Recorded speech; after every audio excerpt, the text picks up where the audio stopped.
మనందరం ఎవరైనా లైఫ్లో సెటిల్ అవ్వాలి, ఎదగాలి అంటే కనీసం పావు కిలో అలేఖ్య చిట్టి పికిల్స్ కొనేంత స్థాయికి ఎదగాలి. అప్పుడే మనం లైఫ్లో సెటిల్ అయినట్టు. ఎందుకంటే ఆఫ్టర్ ఆల్ నువ్వు పచ్చళ్ళే కొనలేకపోతున్నావు, రేపు నీ వైఫ్కి బంగారం పడితే ఏం కొనిస్తావు. నువ్వు కెరీర్ మీద ఫోకస్ చేయాలమ్మా. పచ్చళ్ళు కొనలేని డాష్ గడివి నీకెందుకురా ఇవన్నీ. ఇది కొన్నాళ్ళుగా సోషల్ మీడియాలో తెగ రచ్చ చేసిన టాపిక్. అలేఖ్య చిట్టి పికిల్స్కి సంబంధించి ఒక వీడియో వైరల్ కావడంతో ఏదైనా సోషల్ మీడియాతో ఆ బిజినెస్ వైరల్ అయిందో అదే సోషల్ మీడియాలో ఇప్పుడు క్లోజ్ అయిపోయింది. అయితే ఆ తర్వాత అక్క చెల్లెలకు క్షమాపణలు చెప్పారు. నాన్న రచ్చ జరిగింది, హాస్పిటల్లో జాయిన్, బ్రెత్లెస్నెస్, చేతికి గోరింటాకు, రకరకాల కహానీలన్నీ నడిచాయి. ఈ రోజుకి కూడా ఇదంతా జరిగి దాదాపు 1 మంత్ అవుతున్నా ఈ రోజుకి కూడా విపరీతమైన ట్రోల్స్, మీమ్స్ ఒక రేంజ్లో వచ్చాయి. ప్రత్యేకంగా చెప్పక్కర్లా, ఏకంగా వాటి వల్ల అలేఖ్య హాస్పిటల్ కూడా జాయిన్ అయింది. ప్రస్తుతం అలేఖ్య చిట్టి పికిల్స్ గొడవ కాస్త సద్దుమణిగింది.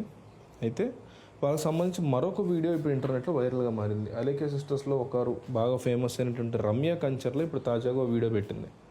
అలేఖ్య చిట్టి పికిల్స్ బిజినెస్ మొత్తం క్లోజ్ చేసామని, త్వరలో తాము కంబ్యాక్ ఇవ్వబోతున్నామని పేర్కొంది. తమ నెక్స్ట్ ఏం బిజినెస్ చేయబోతున్నామో కూడా ఆమె చెప్పింది.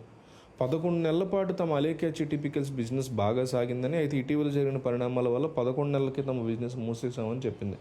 ఇక త్వరలోనే అలేఖ్య చిట్టి పికిల్స్ వ్యాపారాన్ని రమ్య మోక్ష పికిల్స్ పేరుతో కొత్తగా స్టార్ట్ చేస్తామని చెప్పింది. తమ కస్టమర్స్, బంధువులు, శ్రేయోభిలాషులందరూ మళ్ళీ మేము గట్టిగా కంబ్యాక్ ఇవ్వాలని కోరుకుంటున్నారని, అందుకే మరికొన్ని నెలల సమయం పట్టినా ధైర్యంగా మళ్ళీ ముందుకు వస్తామని చెప్పింది. అందరికీ అందుబాటు ధరలో ఉండేలా చూసుకుంటామని తెలిపింది. అయితే మునపట్లాగా తమకి మద్దతు ఉంటుందా లేదా అనేది తెలియదు అంది. ఇక ఇటీవల జరిగిన పరిణామాలు దృష్టిలో పెట్టుకుని కస్టమర్లతో మాట్లాడేందుకు ఒక వ్యక్తిని కూడా పెట్టుకుంటున్నాను ఆలోచిస్తున్నట్టుగా చెప్పింది. అయితే కొత్త వ్యాపారంలో అక్క అలేఖ్యని ఇన్వాల్వ్ చేయట్లేదని రమ్య కంచర్లు చెప్పింది. అంటే అక్కని బావని పక్కన పెట్టి సొంతంగా తాన్ని దీనికి సంబంధించి వ్యాపారం చేస్తాము అన్నట్టుగా ఆమె చెప్పడం జరిగింది. అయితే ఆల్రెడీ ఉన్నటువంటి వ్యాపారాన్ని మూసుకోవడం వాళ్ళ ఇష్టం, కొత్త స్టార్ట్ చేయడం వాళ్ళ ఇష్టం. మూయాల్సిన అవసరం కూడా లేదు. వాళ్ళేమి మహాపాపాలు, తప్పులు చేయలేదు. బూత్ మాటలు మాట్లాడారు, దానికి బహిరంగ క్షమాపణ. ఎస్పెషల్లీ ఎవరైతే ఆ వ్యక్తిని తిట్టారో ఆ వ్యక్తికి క్షమాపణ చెప్పాల్సిన బాధ్యత వాళ్ళ మీద ఉంది.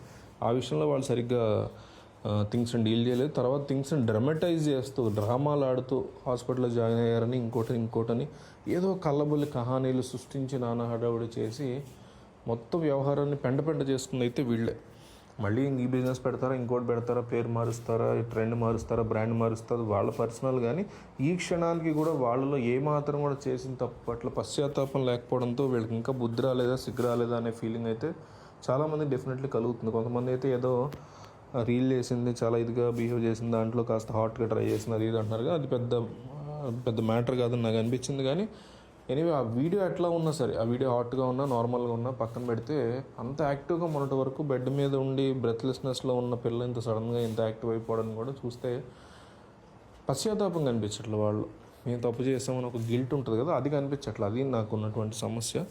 మరి ఇలాంటి వాళ్ళు ఎప్పుడు బుద్ధి తెచ్చుకుంటారో తెలియదు.